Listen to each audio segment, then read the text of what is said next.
Hello, wonderful listeners. Welcome back to Ramblin Ram. I'm your host, Ram. Today we have a very special guest joining us, Ayan from California, sunny California, an agricultural engineering graduate from the prestigious University of California, is not only an accomplished professional, but also a masterful paper artist. You may have seen his awe-inspiring creations on his Instagram, where he goes by the name at ChopxDice. But there's even more to Ayan. Beyond his engineering expertise and paper artistry, he's an old friend of mine from my childhood days. Hailing from California, he spends his free time chasing the waves and thrilling of the surf. I'm beyond excited to catch up with Ayan, reminiscing about the old days and exploring his unique journey as a talented artist and engineering enthusiast. Ayan, how's it going, man? It's going so good. How's California these days? You know, I feel like I've been taking advantage of everything it has to offer. The warm water, the sunshine, the plants that grow here. So life's really, really good. Nice. Is it humid there or is it just warm and dry? It's a combination of both. I live next to the beach. It gets really humid, so when you're under the shade, you don't feel any cooler. But then sometimes you wake up and your face is just feeling crusty from all the salt water. Crusty from all the salt water. You know having all that salt around you? Are there people salty? If anything, it forces you to be extra sweet, you know? You have to make up for it with a balance. I see. So are you sweet or salty? It depends on the mood, you know? I But can it's see been it. really nice out here. There is a lot of diversity in thought. There are international travelers from, all different parts of the world, and it's really fun to be in a place with a lot of heavy foot traffic because every day I get to people watch and sightsee and just see what people look like. It's my favorite activity. Nice. Does it get busy in the summers? It does. But, you know, when a place gets busy, often people complain. I think it's a matter of how well do you protect your space and your time and your environment. So I don't think the busyness has really affected me, but it is busy. Interesting. Uh, I heard that California is becoming more of like a very rich people touristy location rather than a sunny location where people go to the beach for. Is that true? Something like that is going on, especially with a lot of the big companies that have their headquarters here. But I don't invest too much of my energy in worrying about what California is turning into. For me, there are two things that's really important. One is what my surrounding environment looks like and who I surround myself by. But yes, Very good. if I take a step back and I see the average rent price or the cars that are on the streets or the people, the way people dress, yeah, it would be a bit more costly than other places, but that doesn't really shape a lot of people. Interesting that you say that because everyone that lives not in California would think that everyone that does live in California thinks about how California is going to turn out. But you're the first example of how to prove that completely false. Yeah. By the way, nice tattoo. Thank you very much. This was my graduation gift to myself when I got my engineering degree, and I wanted to reward myself because for a long time I felt like I was too dumb or slow to become an engineer. So it was a big accomplishment, and I wanted a reminder for how far I've gone. That's actually an interesting topic. We'll get to it later. And I just wanted to say that that looks very mesmerizing to look at in the patterns. Just by seeing it like half of it, maybe even a quarter of it on your bicep for just a split second, yeah, that's like abstract art you would watch and be like, yeah, that's costing like $1 million right there. You go into like a penthouse of some rich millionaire and you see that design and he's like, yeah, that that is the essence of the human mind as it flows through the air.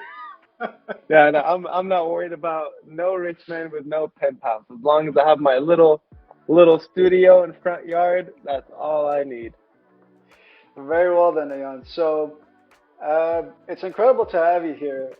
Can you share a bit about yourself and your background, including the challenges that you faced while pursuing your agriculture engineering degree, like you said, and how ultimately you found your passion in paper art? I would love to. Before I get started, I just want to say I am so grateful that we're even having this discussion. Thank you so much for your time. Of course, man, So, anytime. as for my background, I'll start with where I was born and raised. I was born and raised in Abu Dhabi, United Arab Emirates. That's where you and I met. Our dads are best friends, and it was so nice to just have you in the community and be a familiar face with you.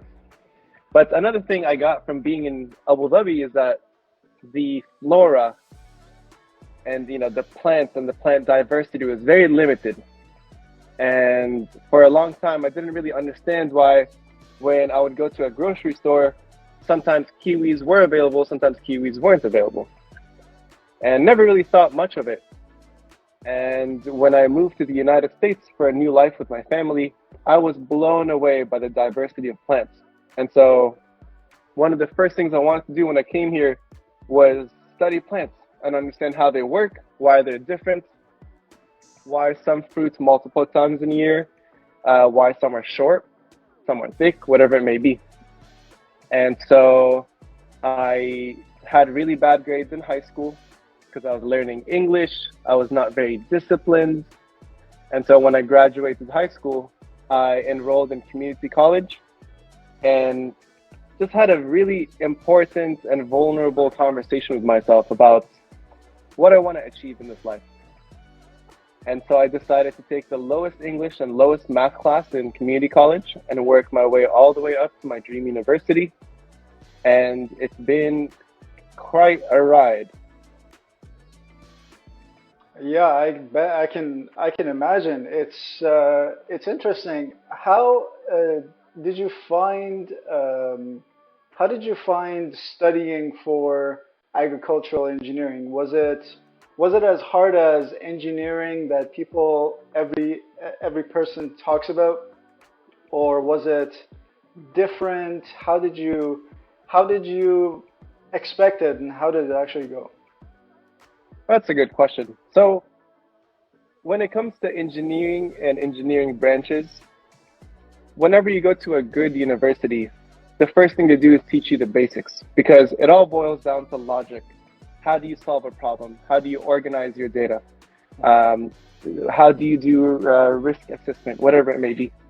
And at the very final year of university, they give you more focused classes. So, in short, I have the skills of what a biomedical engineer learned in university, except instead of my problems being the human body, it would be a field of potatoes. Or how can we ship a bunch of spinach 3,000 miles without them losing their life source by the time they arrive to the customer? Mhm. So the issues and the problems we were solving were different, but it had the same foundation of engineering, which is all logic.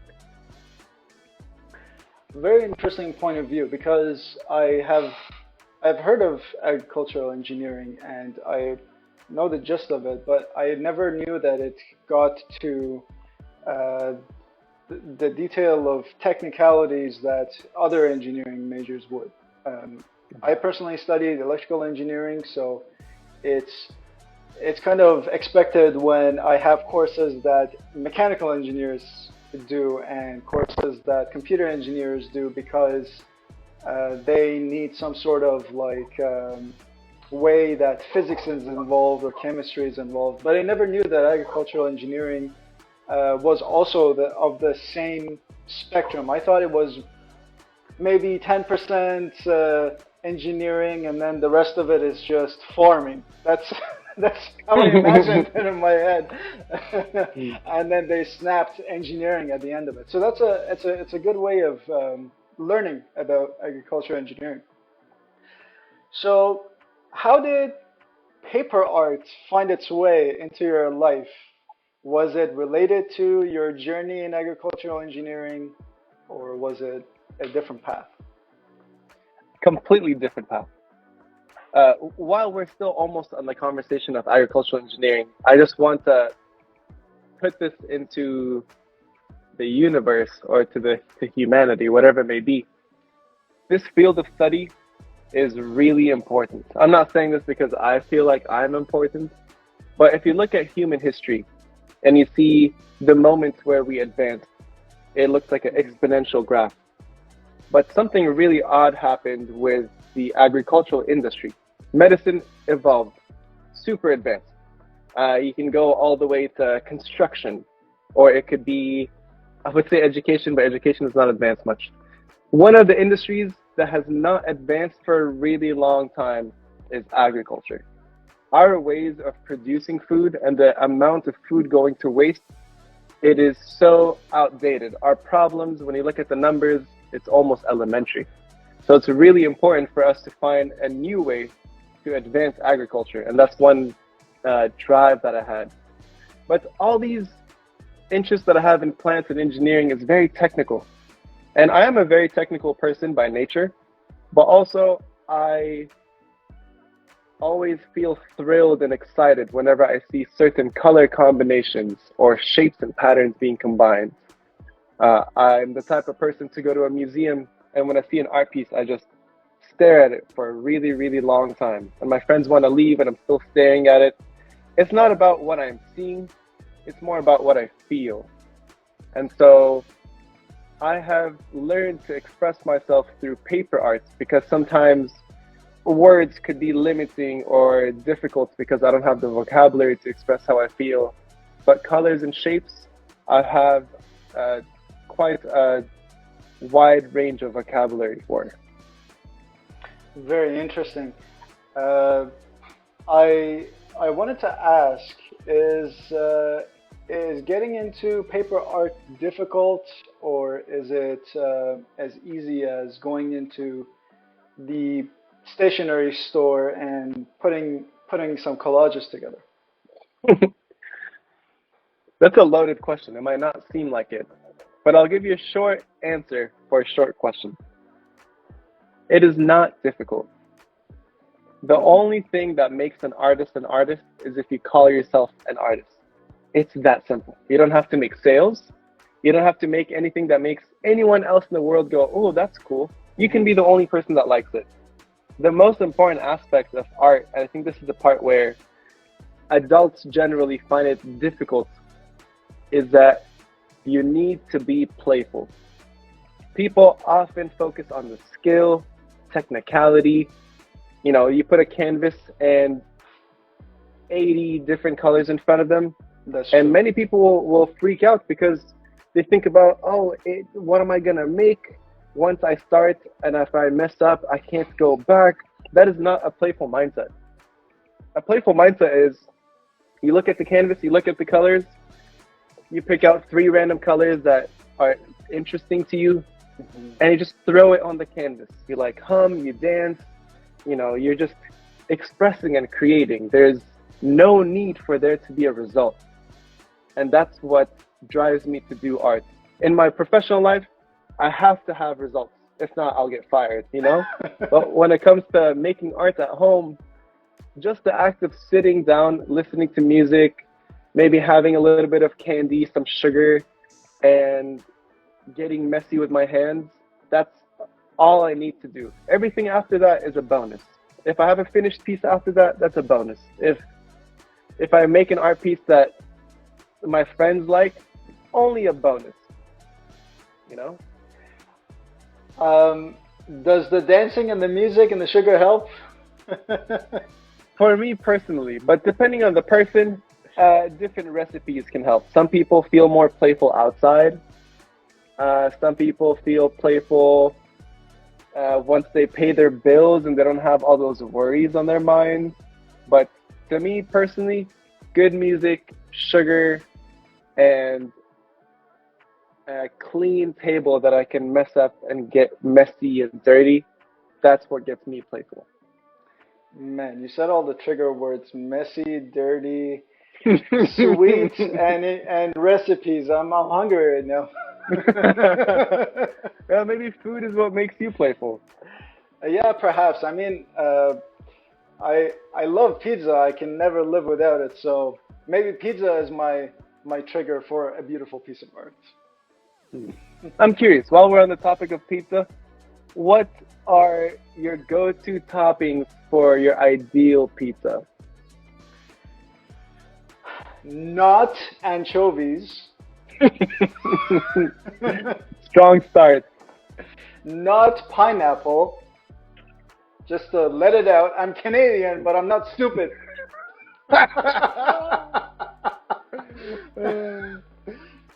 And man, pepperoni. Okay, you're a simple guy. Yeah, I'm a simple guy with simple needs. I see, I see. I'm on a different spectrum. I need that sun-dried tomatoes, pesto, grilled chicken, basil, and then maybe some like Alfredo base. Mm, Mm, I love that.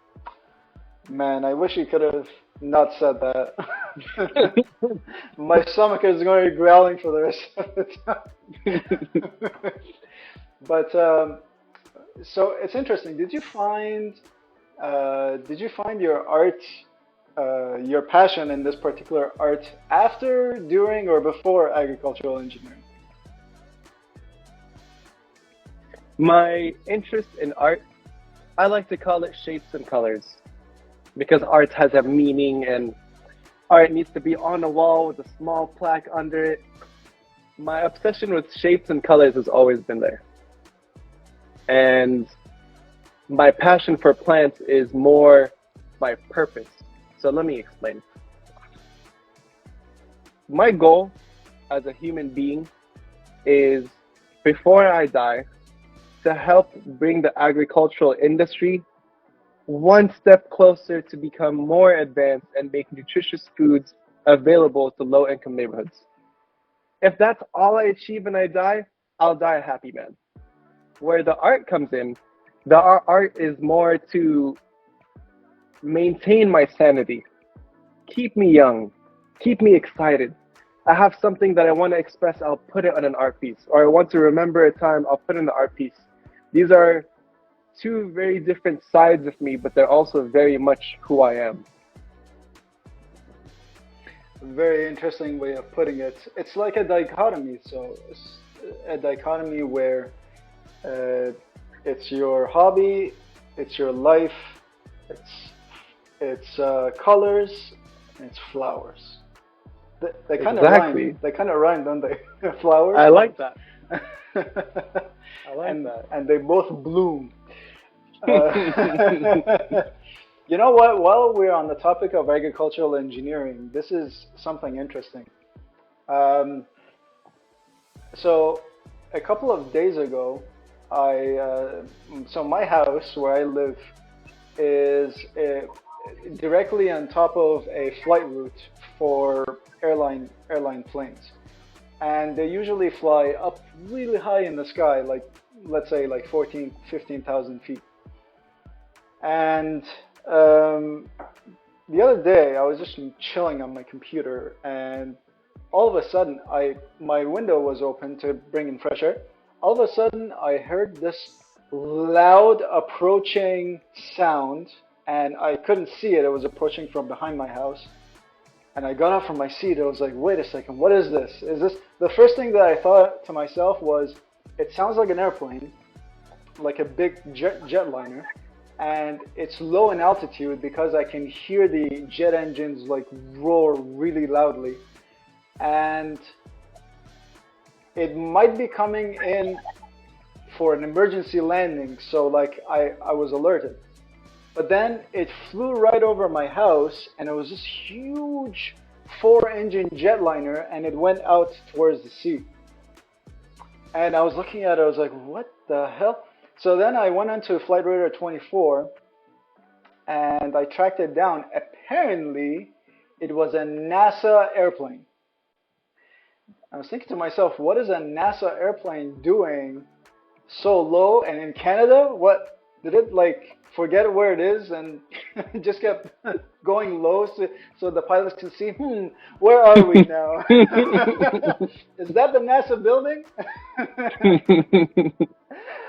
But apparently it was a test bed for testing chemicals emitted from various factories, metropolitan areas to see how the emissions affected the climate.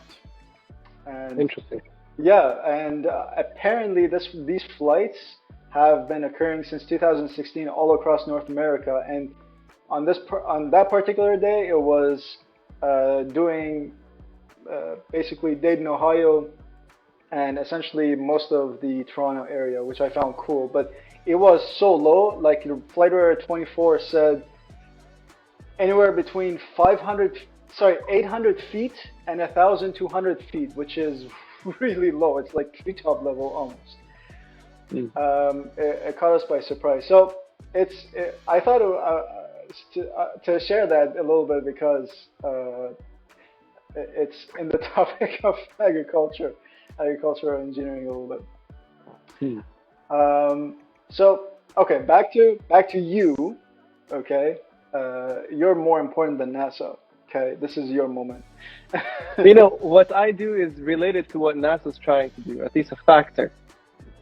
Yes, yeah, I agree. You're 50% of why NASA is doing this. No, let me explain. So, for a long time, humans have been growing plants by putting the seeds in the ground, watering it, and if the soil is nutritious enough and there's the right amount of sun, right amount of moisture, CO2, oxygen level, whatever, Mhm. then the plant can grow healthy.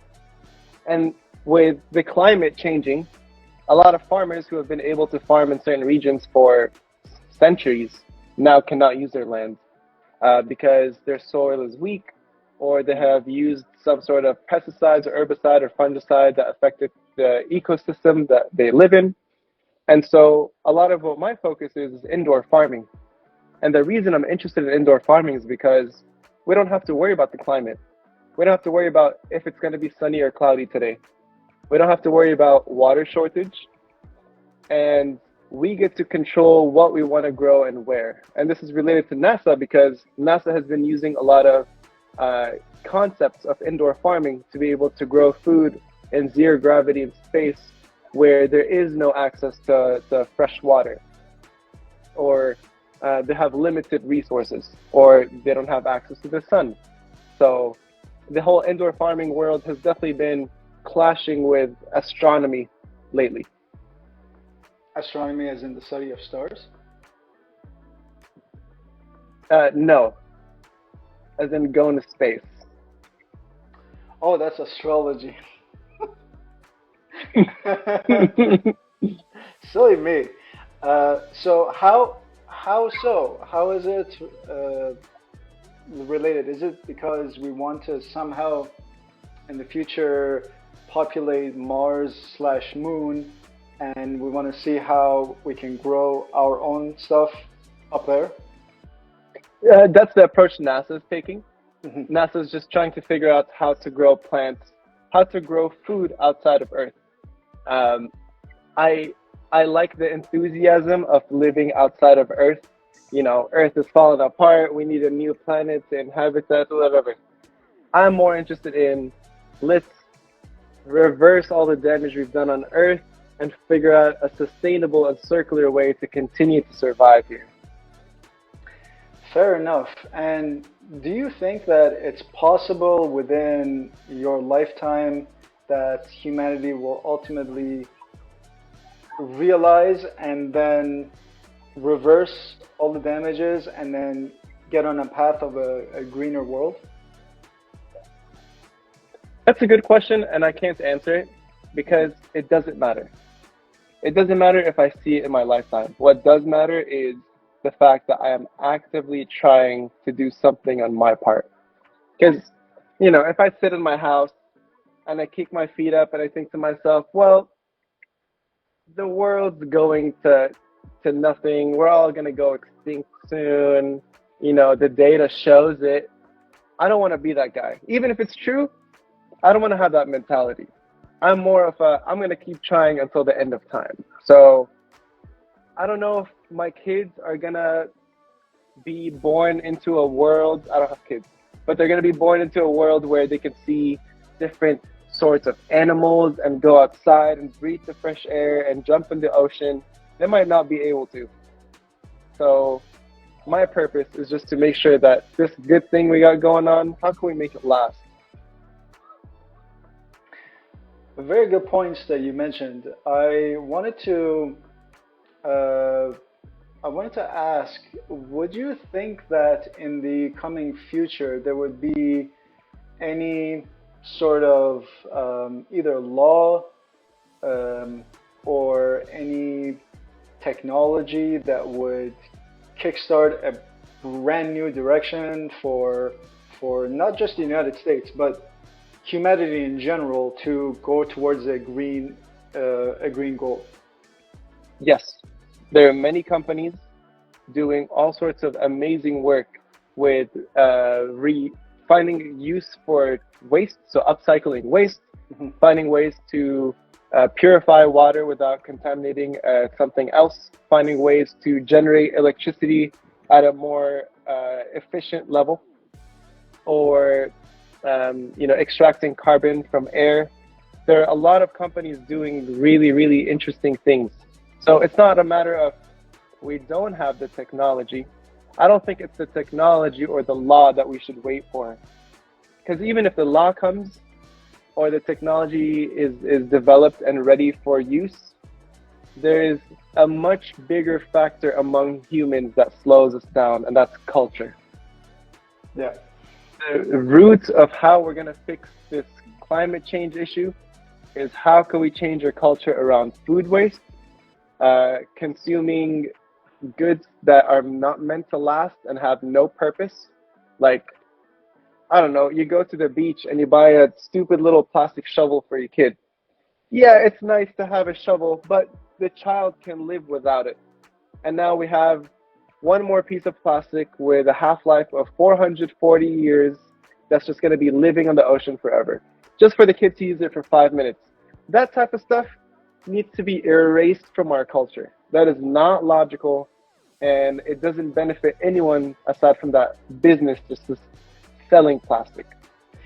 Uh, Funny thing, so uh, talking about plastic, one thing that I remember very clearly, it happened a couple of years ago. Canada decided that by 2025, they wanted to get rid of single-use plastics. And it happened 2 years ago. I was like, wow, that's a very short, when every single country that has signed the Paris Accords, they're thinking about 40, 50 years into the future. But Canada was like, no, we got to do this in 2 years. And uh, right now, when you come and go into the grocery store, like Walmart or any other store that looks like Walmart, and you want to buy something, there are no more plastics at all. Not even paper bags. I mean, paper bags were not commonplace in Canada to begin with, um, but plastic bags, they're no longer sold. All you can do is buy one of those reusable bags that are recyclable, and you buy them for, I don't know, like 33 cents a piece. Sometimes if you buy more, it becomes cheaper than that. But you got to remember to bring that with you. Otherwise, you're gonna find yourself in a situation where you got all these groceries and no bags, so you got to buy them all over again.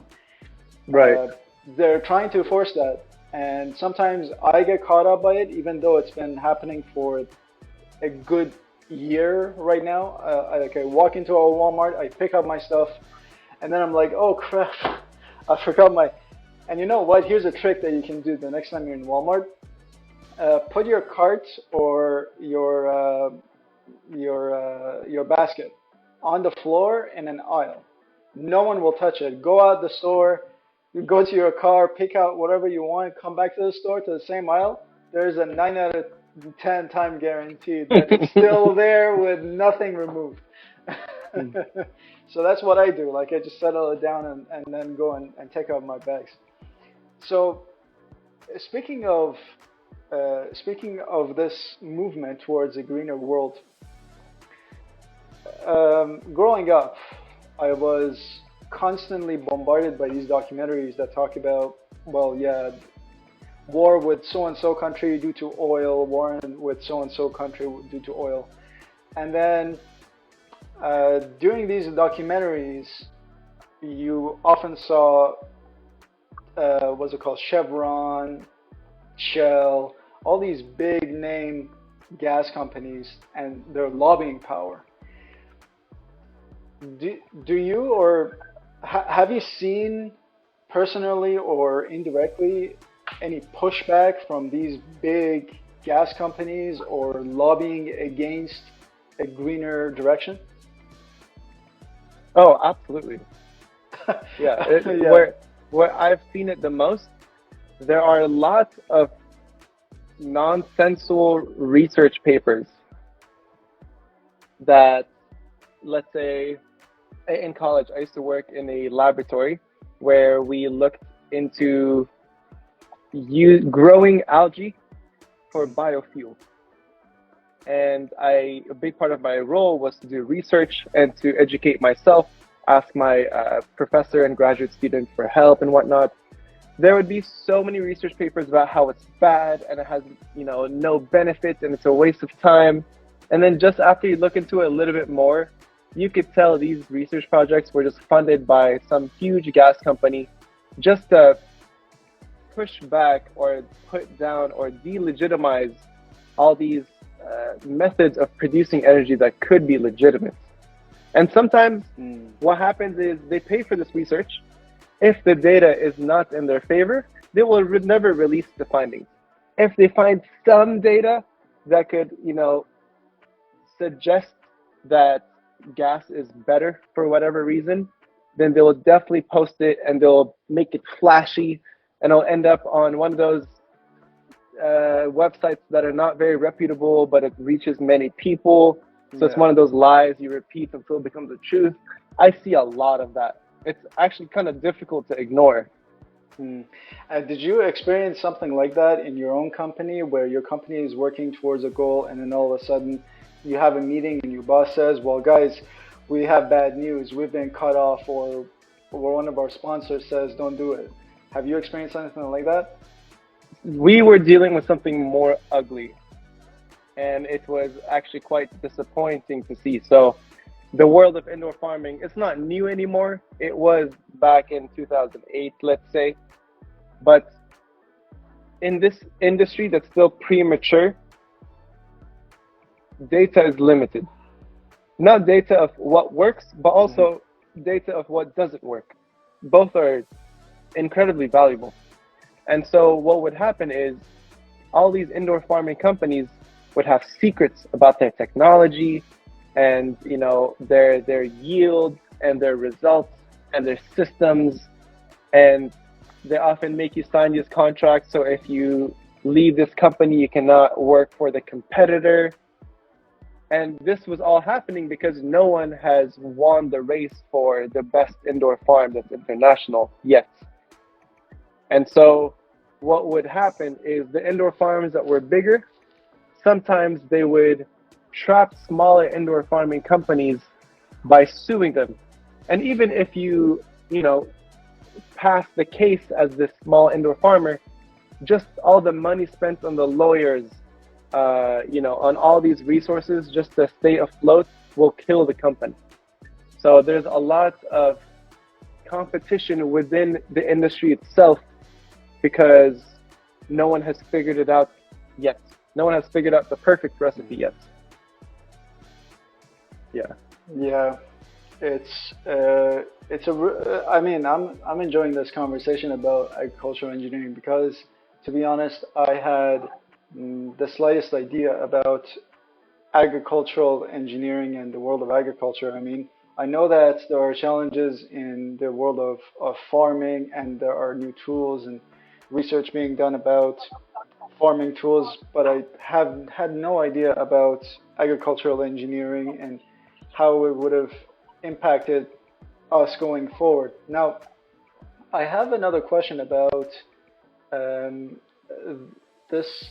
So, when I was going to decide what to study, I noticed that some universities, especially those bigger ones, they offered two types of programs. One was environmental engineering and the other one was agricultural engineering. And I wanted to know if you know what the difference between the two is. Is it the same?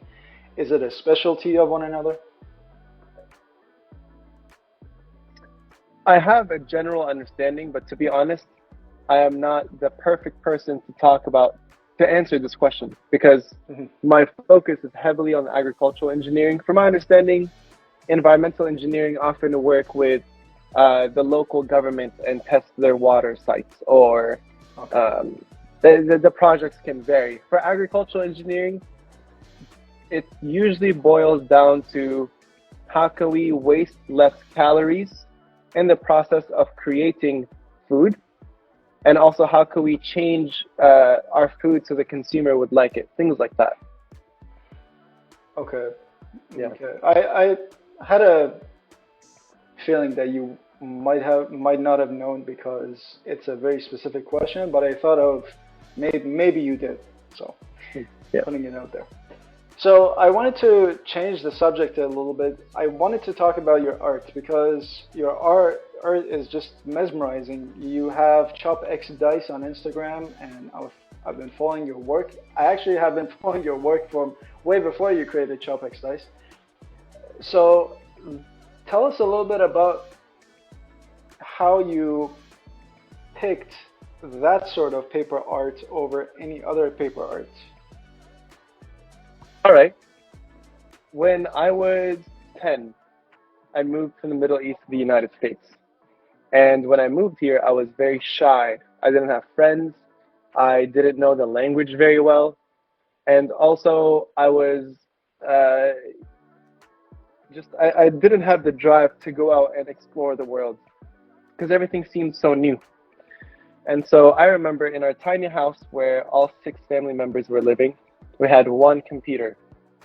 And I would finish school, and as soon as I would get home, I'd get on that computer and I would just mess around on Photoshop.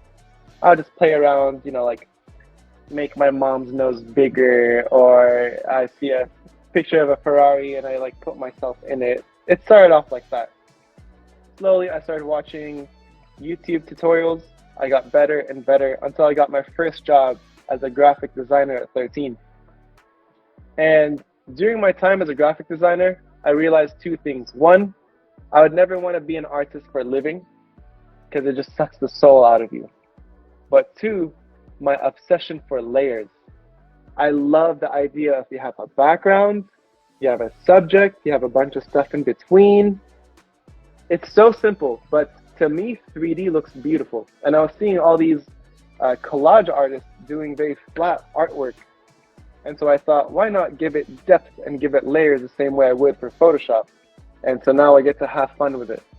In terms of why the type of art that I do, I have an obsession with old things, antique things. And so I would spend a lot of time in antique shops or thrift shops, just finding what people used to use or what used to be hip or interesting. And I used to collect them. And I reached the point where I realized I now just have like a hoarding problem. I need to put this to use. And so I started to cut up a lot of the vintage magazines that I've been buying just to bring them new life. Because Mm, now my philosophy is it's better to rip up vintage old magazines from the 50s and 60s rather than them just sitting in a box in someone's garage where no one gets to appreciate them. yeah, and then 60 years later, their son or grandson is like, okay, what are these boxes? All these layers Yeah, of dust. exactly. But not in my house. My kids are gonna open the box and just see a bunch of ripped up paper. Cut the outline. Exactly. Interesting. Now, when you say layers, how do you mean? Is it layers? So you're doing it on what? You're doing it on a canvas or on a on another piece of paper? How do you do it? Okay, this is the process. Okay, Music, sugar, dancing, essential. You that's step create one. the environment. Step one, create the Okay. environment. Step two, create what's on your mind. You know, calm yourself. There's no need for a result. Step three, start with a size. Let's say 8 inches by 8 inches. Oh, I'm sorry. I have to use centimeters. Okay, let's say 20 centimeters by 20 centimeters. Sorry, our users don't understand. Anyways, so let's say I start with the dimensions. Mhm. Then this is a very important step of the project. I need a limitation. So I say, okay, I'm only going to use these three colors and this one magazine, and I'm not allowed to use anything else. Something beautiful happens when you limit yourself in the artistic process. If you take me to an art store and you say, make me any art piece with all these tools available, I will most likely not be able to deliver. But if you put me in a room, you give me two different colored pencils, a magazine, someone's shoe, and a toaster, and you say, make something only with these, I'll make you the coolest thing ever. And I think it's something to do with the human psychology where when we're limited, we get excited to rearrange them or set them in a way to make it attractive. I just find it a lot more easy. So, step one, music, dancing, sugar. Step two, calm myself. Step three, figure out the size. Step four, what are my limitations? And then it gets interesting. This is the part where I go through hundreds of magazines. It's actually a big part of my artistic process. Is just I flip through old magazines, page after page, until I find an image that could either be the background or the subject. So let's say the background is a green mountain. I cut the green mountain, put it on the table. Then I go through hundreds and hundreds of more magazines to find the subject. Now, I can't decide what the subject is, so I can't say I want the forest background, then I want Tarzan, and then I want a lion. I can't say or imagine what I want because it's just a matter of what do I have available in my magazines. So my artistic journey is very on the fly. I can't plan anything out. It has to just happen as I go through it. If the shapes and colors feel good to me, then I'll glue it together and maybe it's a hit, maybe it's not, but that doesn't matter because the whole point is for me to be in a playful state of mind. Do you, by any chance, have any examples that you could show us right now? Yes, I would love to. So this is not my favorite piece if I'm being honest, but this is a piece that I made with the limitations of I need to have blue and yellow paper.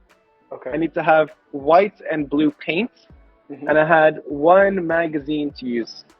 That one magazine was, I'll show you a little close up.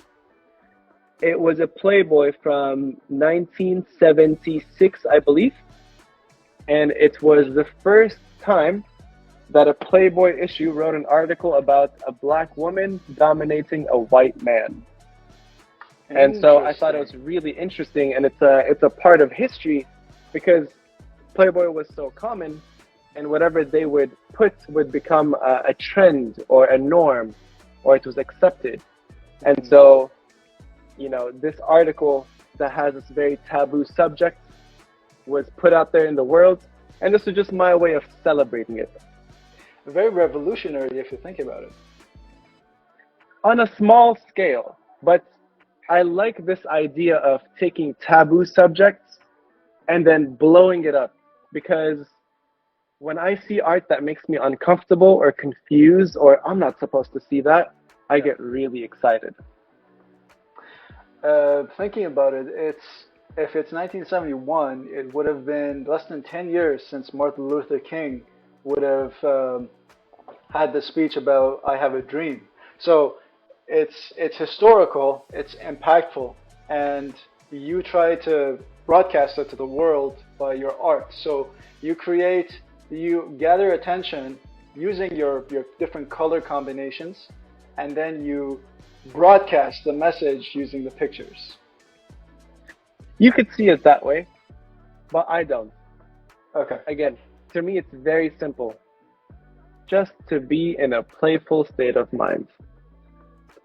You know, if none of my art pieces sell and my house burns down with all the art that I've spent hours and hours making, I would still be as happy as I am now.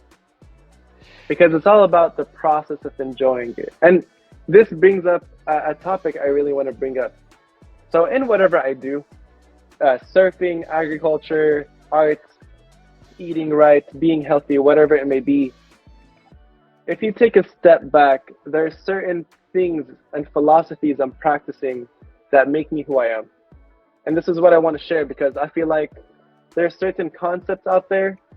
If you really practice them and believe them, you will transform as an individual. Okay. Enlighten us. One is consistency. I know this sounds obvious, but consistency is so important. For me, when I started art, I wasn't very confident in what I was making. I never really liked what I made. And now I make an art piece and I think to myself, oh my God, this is the coolest thing ever. The only thing that changed is that I got better with the tool, but also I would consistently make art every night, whether I was feeling creative, whether I was having a good day, whether I went through a breakup, whether my shoes got stolen from the front of my house, doesn't matter. Between 8 p.m. to 10 p.m., it is art time. This is really important because I would practice the tool over and over again, and then every once in a while, I get an idea, and I have the tools and the experience to deliver. This has made my art way more interesting. So that's one. Another one is manifesting. I know this is a key word that makes people think, he's a hippie, whatever, manifesting. Of course, California and yeah, it's a stereotype, but it is real. I don't know how to explain this. Everything I have ever wanted, I have done, I've achieved, I've experienced. And it's all because when I set the goal, I take a moment to close my eyes, envision what it feels like once I achieve the goal, and then I start from there. Okay. This way, it's almost like you're working backwards. You've achieved the feeling, and then you work your way up to becoming, having that feeling for real. Let's say surfing. I did this with surfing. When I started surfing, the first week and a half, I was doing so bad, and I kept on getting hit, and I was inhaling water, getting wiped out. And I made a goal to myself that I want to be a lot better at surfing. I wrote it down, but also I remember sitting on my floor, closed my eyes, and I envisioned a big wave coming, and I'm paddling, and I feel it lift me up. I hop up, and I ride it, and I imagine what it's like to go that speed and feel the water and the mist. And I did this about 2.5 years ago. Now I can do that. But it's only because I felt it and I thought about it and I tried to experience it beforehand. This is a superpower that humans have. I feel like many people live their lives not knowing that they have this ability. There is a book called The Law of Attraction, and it's a bestseller. I think you just summarized it in 1 minute. Awesome. That's very cool. So, you mentioned very briefly, if your art doesn't sell, do you have it for sale, or is it just for your own collection? I do. So for a long time, I thought to myself, my job pays me well enough. I don't need my art to stress me out and make sales. But I've reached the point where I have really big ideas and I have developed the skills for them, but I don't have the money for it because I try to finance, how many dollars a month can I spend on my art? the reason I started selling my art is because I want to sell the things I've already made and use those funds to make something bigger and grander. And that's the approach I've been taking so far. I first bought, I think the material for my first art piece was $7. I sold that for 50. And then I kept on buying stuff with the money I made from the art and then making art and selling it, buying it. So the same money that I use for art circulates in art. Now I've reached the point where I have to sell a couple of pieces to break even and then sell the rest to be able to make my next piece that's going to be grand. And that's going to snowball to a bigger piece and bigger piece. And the goal is to make something the size of a billboard one day. Wow. Do you think that's challenging and that getting getting someone to put it up for you? Do you think that putting like having to put up your art, a personal, it's like a, it's not even a personal ad, is it? Or could be. Putting it up on a billboard would be difficult with bylaws of the city or like the owner of the billboard kind of like giving you a hard time. Do you think it's an easy process or is it a hard process? You know, if I'm being realistic, most likely it's going to be very challenging. It's going to require a lot of time and patience and knowing the right people. But that's not what I think about before a big thing. What I think about is one, how it will feel when I'm standing on the street looking up and I'm like, wow, I did that.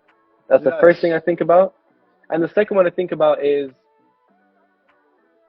what am I going to make? I stay focused on the fun, exciting, playful aspects of it. When the difficult times come, then I'll deal with it. Let's say, let's say I am doing a road trip from California all the way to Texas, right? I can either spend my energy and time thinking about, oh, where am I going to stop for gas? Where am I going to stay tonight? What if they only sell cheese, pizza, and ice cream, and I have lactose intolerance? Or I can think to myself, oh, Texas is gonna be so fun. I'm probably gonna sit at a steakhouse, and I'm gonna see a bunch of farms, and also I'm gonna make a playlist so as I drive, I have something to listen to. At the end of the day, it's the same task, right? Yeah. But my mentality is completely different. And with that mentality of everything is a game and I'm being playful and I'm excited and optimistic, trust me, a lot of those roadblocks dissolve. They disappear. It's very interesting that you would say that. I had a philosophy that I sort of I inherited it after years and years of being an overthinker. An overthinker is exactly what your first scenario described when you're on a road trip to Texas, right? You're thinking about all these variables going wrong. And I looked at it from a perspective of what if you're an outsider? What if you're a third person, right? That is unrelated to your problems and just observing you from the outside, from their perspective. If you're sitting in a bar in the middle of nowhere and in your head you're thinking, "Oh man, this road trip is gonna suck. I don't have the right car for it, or do I have enough fuel to make it? Oh no, my girlfriend left me. Oh no, this and that," and you're putting all this burden in your head, and you're like, "Okay, I am not going to do this trip anymore," and you decide to call it quits and go back home. From a third person perspective, a person in a bar sitting and looking into your life, and imagine that person has everything, like they know everything about you. They can't do anything, they're just viewing your decisions, you're viewing your actions physically there, and your thoughts. And from a third person perspective, it's like, dude, you can literally just shut all of that off, get in your car and drive. Hmm. That's the only like this third person can see that, can see like the only thing that is literally between you and that destination that you're thinking about going is you getting in the car and going, but your thoughts are just like putting all of this clutter in front of you, and you have this clouded judgment that is blocking you from seeing perhaps what would happen if you made this decision and go with it. I I have this I have this like mentality that you're a type of person that is sort of like, let's try, and if it fails, at least I tried. Is that true? It is true, but I think of it differently. Can I share my perspective? Of course, enlighten us. This is something that's helped me with job interviews, with any sort of big opportunity or task. It's very simple.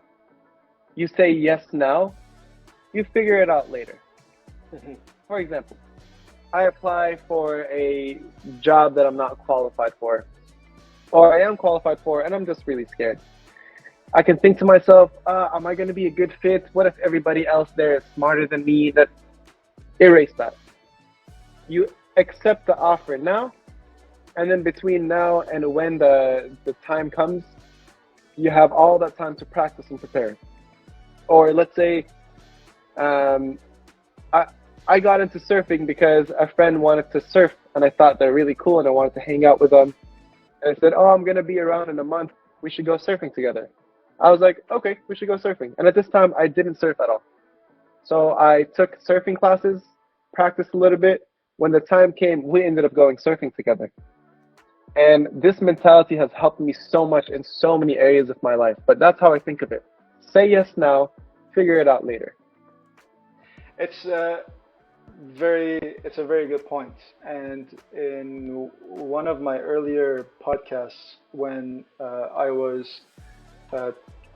it was just me, I made a I made a point, and I said there is a dichotomy when it comes to making decisions, small or large. You don't do it, and it never happens, but you do it, and then there's the dichotomy there. It happens and success, or it doesn't happen, and at least you say to yourself, I tried. In the future, when you're faced with a similar decision where it's a big one and you're kind of doubting yourself, you think back to the time that you tried and you say, see, the opportunity was there and I tried, and that's what matters, because I tried and I succeeded.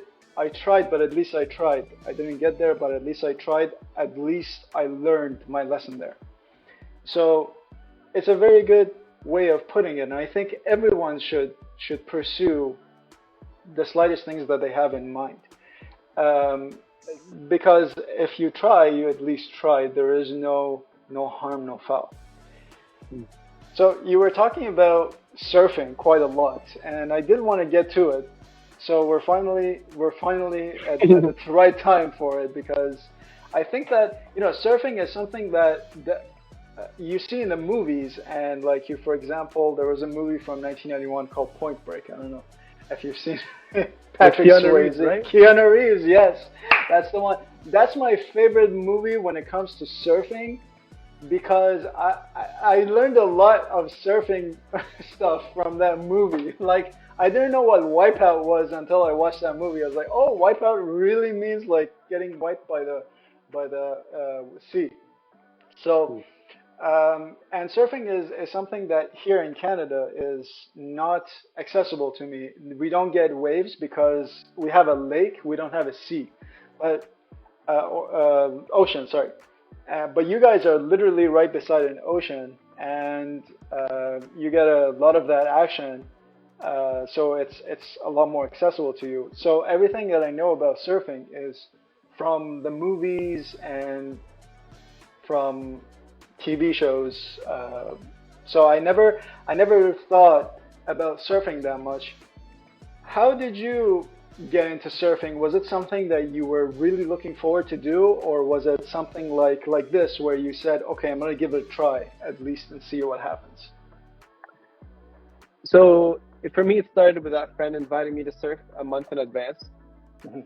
And what happened in between that month, I had an appointment to go to Spain to get this tattoo, but then COVID hit, and because COVID hit, a lot of borders were shut, and I had a week off and money saved up, and I was so bummed out that I couldn't leave the country.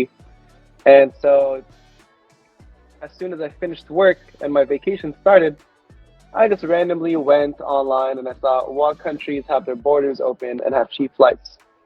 And Costa Rica was one of them. And so the next day I bought my ticket, went to Costa Rica. I had no idea what I was going to do. Took that same mentality of I'll just say yes now and figure it out later. And while I was in Costa Rica, I found a hostel where they had surfing classes. So I spent a lot of my time there taking surfing classes and just enjoying the local food and get to seeing the local area. But that's how I ended up gaining my confidence to go into the water and surf. It's quite beautiful because no two waves are the same. You know what I mean? Not It's quite, not no. it's not like being in a skate park and every ramp is the same at every time. Mm. It's a matter of tide. Is it windy? Are there dolphins swimming around you? Is there a stingray you have to not step on? Um, is it really sunny and you can't really see the waves and the sun's constantly in your eyes? There's so many factors that play in, but nothing matters as soon as you stand up and you feel the push of the water. And you forget your student debt, you forget the friends that have passed that you're grieving about, you forget about the deadline you have. It's just you enjoying the power and energy in the wave. It's really fun. And is it about balance? Is it close to paddleboarding in terms of balance, or is it a completely different story? I'm not a good paddleboarder, but yes, there's a lot of. I would say it's if I'm gonna categorize it, I'd put it into board sports, longboarding, snowboarding. I would categorize it as that, but I would leave it there.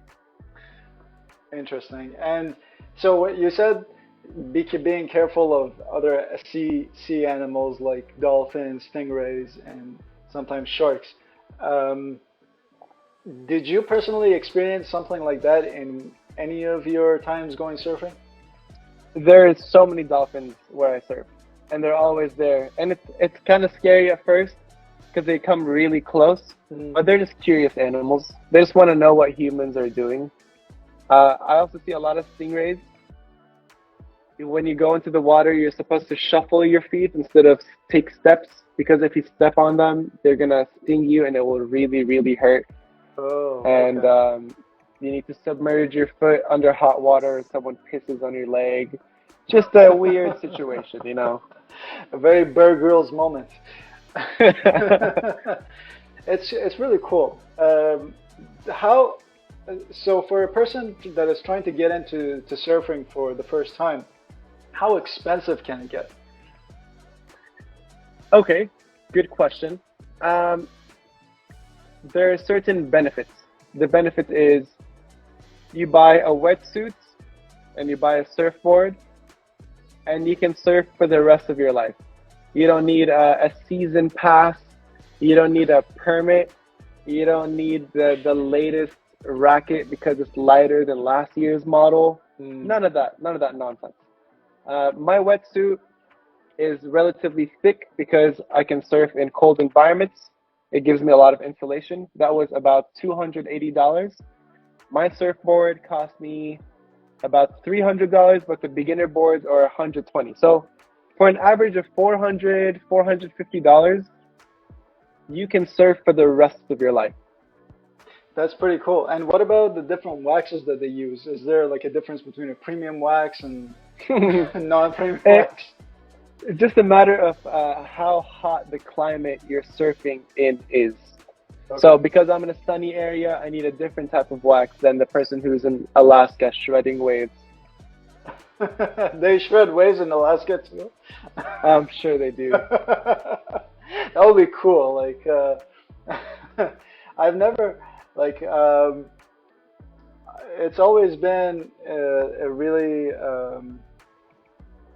a gray area for me when it comes to water sports. I mean, I know in Canada we get like sailboats in the summer, and obviously yachts are a big thing because we have a harbor in Toronto, and it's not the ocean; it's just a lake, but it's a very big thing, and sailboats are like the ultimate kayaks, canoes, paddle boards, but nothing like well, jet skis too, but jet skis are also like powered. So nothing like surfing that I've seen in here. It's very rare. So this is a great opportunity for me to learn a little bit about the sport.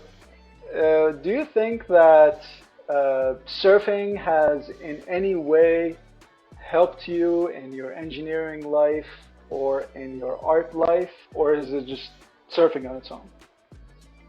Surfing is on its own, but it's something behind surfing and the engineering and the art that's been helping me.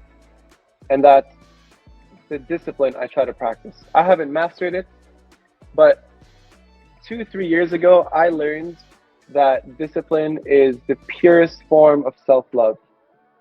And ever since, my life has completely changed. Because when you practice discipline, what you're doing is you are avoiding the immediate relief or dopamine release, and instead you're saving it for another time. So it could be something like when I moved to the city I'm currently in San Diego, California, I gave myself 4 goals. One is to become a better engineer at my job. Two is to make my art a bit more legitimate. Mhm. Three was to get bigger and gain more muscle mass. And the fourth one was to become a better surfer.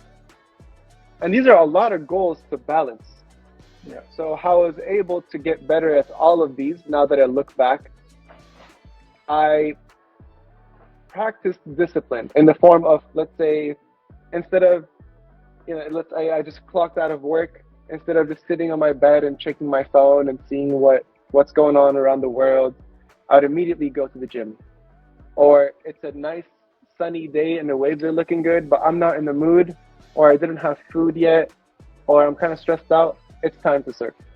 Or I just had a crazy long day, my social and emotional battery is empty, but it's 8 to 10 p.m., I have to make art.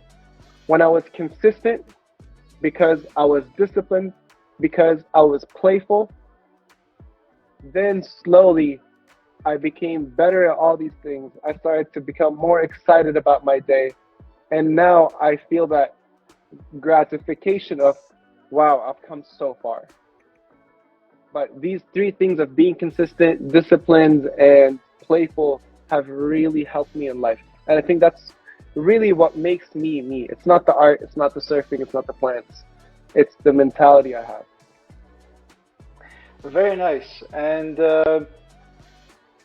I remember going back a little bit. I remember when you were describing to me personally about how you get inspired with your art, you were talking about something like an antenna. Can Mm. can you share with us what this antenna philosophy is? Because I really found it intriguing, and I think our audience would as well.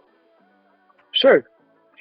Before I answer, there are 2 people that I have been inspired from a lot in this conversation. One is Alan Moore, Moore, Mhm. and the other one is Rick Rubin. So, what we were discussing was to become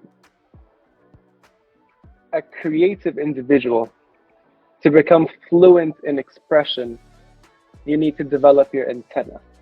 So, what is this antenna? So, in this world we live in, not physically, but metaphorically, there are clouds of ideas. These clouds float. a long, long time ago. I think it was sometime in the 1800s, 1700s. My history is not right. But basically, within the span of 2 weeks, six individuals around the world that had no communication with each other developed the design of a steam engine. And that's wild to me to think about because there's no logical explanation as to why these six individuals around the world were capable of coming up with the same idea at the same time. Mm. What this antenna concept explains is, in that example specifically, there was a cloud that was coming through and it was the time for the steam engine.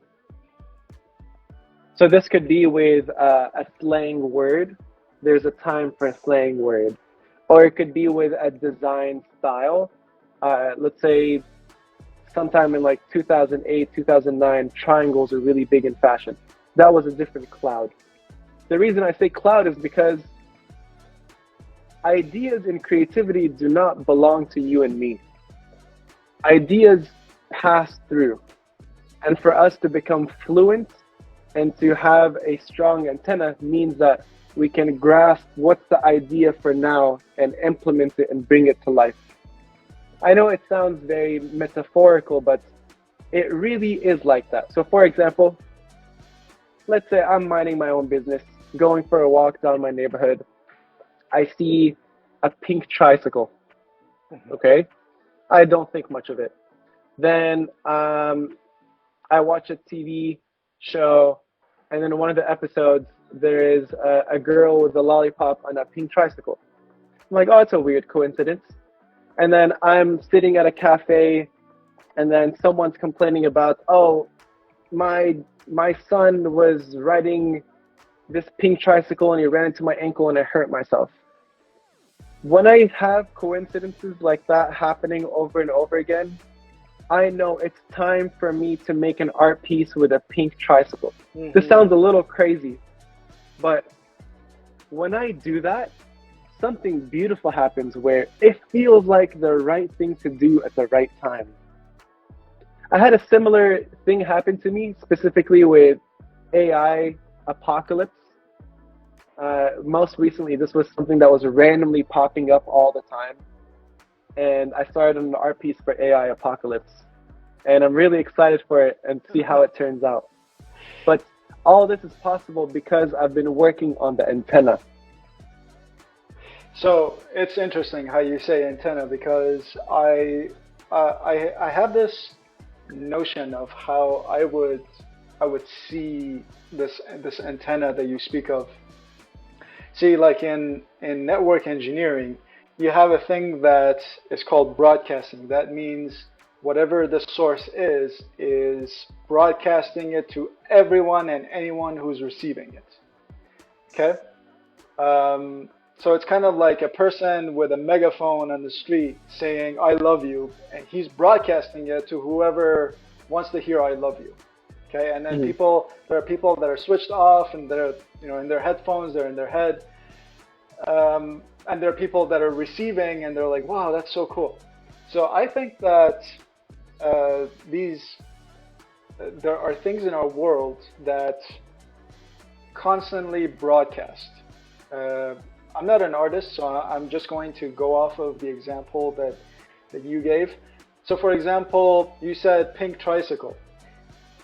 This pink tricycle is broadcasting that it's a pink tricycle. And to a normal person, they're just watching the TV show and they're like, oh, cool, pink tricycle. To you, you have your antenna switched on and you're receiving. And you're like, okay, pink tricycle. And then next time you go outside, you see a pink tricycle and your antenna is receiving. You're like, wow, that's a coincidence. That's two in a row. But for a random passerby, they're like, okay, cool, kids playing in the street. Nothing else. They're switched off. They're not tuned in to this broadcast. So I think that everywhere around us, there are things that are broadcasting. Not in a sense, I'm not talking like mad scientists, like this is not something in the textbooks. It's just a philosophy of life. And I believe that everything around us is broadcasting something. It's just a matter of us receiving it, turned on and receiving it, whether or turned off and going about our business. And what you described to me is very close to that. You're a receiver, and everything else that is a pink tricycle is a broadcast. So it's a cool way of putting it out there like that. Um, Yes. so looking ahead in every facet of your life, um, surfing, your art, and agricultural engineering. What exciting projects or dreams do you have, and how do you envision them? There are a couple. Okay. One is to start my own company that has three pillars. Hmm. First pillar is food production. Second is water purification, and the third is an energy R&D lab. And the idea is we go city to city around the world, build the infrastructure for nutritious foods, clean water, and renewable energy. And once we have taught the locals of that area to use our system, we'll travel to the next city and the next city. And the idea is, even when I pass, this will continue to the point where every single human being in the world has access to their most basic rights, which is nutritious food, clean water, and energy. That's one goal. And I want this goal so bad. Even if I get halfway to it and I don't get to accomplish it, that's a life worth living. Hmm. Second Yeah. one, I want to become so good at every art medium there is. I want to have a huge warehouse with an array of different resources and tools and machines. So anything that comes to mind, I can create. This way I could work on my antenna even more.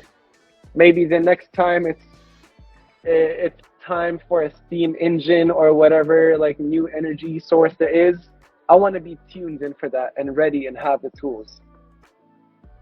And another thing I want to really focus on is I love the people I have in my life. I love the people I surround myself by. And I just want to make sure that I love them and they love me. And to grow old with a loving community around me. These are the three most important things that I have going on.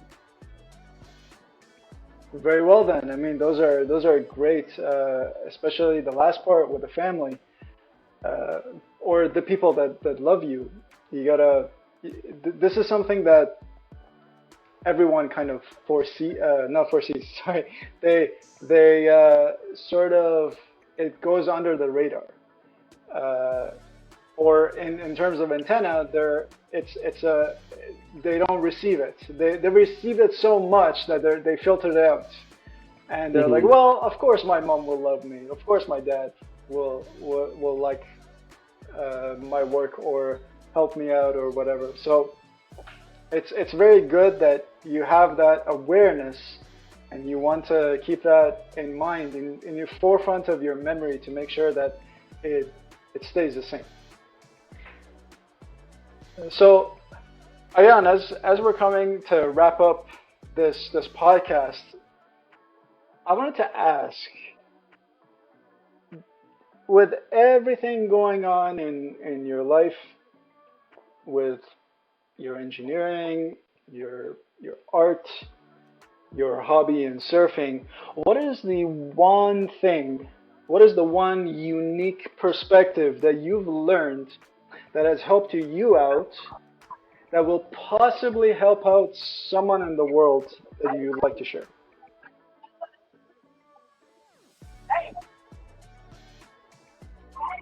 We'll be back after these messages. The most important perspective that I have is that nothing is real, nothing matters. If you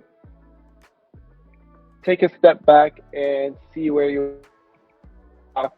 No one knows if there are other life forms, and this is very beautiful. And that's because we don't know what our purpose is, because we don't know what happens after death, Mhm. um, because we don't know if God is real or not. We get to decide what is and isn't real. We get to shape our reality. We get to choose to see the world in the way we want to see it. As an example, when I was in high school, the idea of karma was becoming very popular. Do good, good will happen. Do bad, bad will happen. And I didn't believe in karma, but I thought I'll give it a try. I looked into it a little bit, and on my way to school, I found a piece of trash on the floor. I threw the piece of trash away. 2 days later, I got an A on an exam. And I thought to myself, it's because I picked up the trash. What I completely avoided was in between those 2 days, I lost my favorite pencil. My brother and I got into a big fight. I missed the bus on my way to my friend's house. I lost my wallet, I think. But because my mind was so focused on karma, to me, I was like, oh, it makes sense. It was karma that got me the good grade. The reason I give that example is because it doesn't matter if karma's real or not. What I did there was I picked and chose what I want to believe in, and I shaped my reality. So keep yourself aware that you get to choose the life that you live. You get to choose what's happening around you. You get to choose if manifesting your future is real or not. So remind yourself that you're in control and this is your life. You can see it however you want to see it. Incredible, incredible. Thank you, Ayan, for taking on this incredible journey through your academic pursuits, through your artistic endeavors, and of course the joy of surfing. to to all our listeners, be sure to follow Ayan on his Instagram, ChopxDice, right? That's it. And witness his magical art. You're making me shy. Oh, blushing. It was a pleasure to be here. Thank you for one, getting to know me, two, being vulnerable to have this conversation, and three, just to share this experience with me. It's been a pleasure of mine. Of course, man. Of course. To all the listeners out there, if you enjoyed this episode, don't forget to subscribe to Ramblin Ram. Leave us a review. If you love the episode, share it with friends, with family, your elders, your local sheriff. Stay tuned for more inspiring conversations and captivating guests. Until next time, remember to embrace your creativity and pursue your passions. Take care, everyone.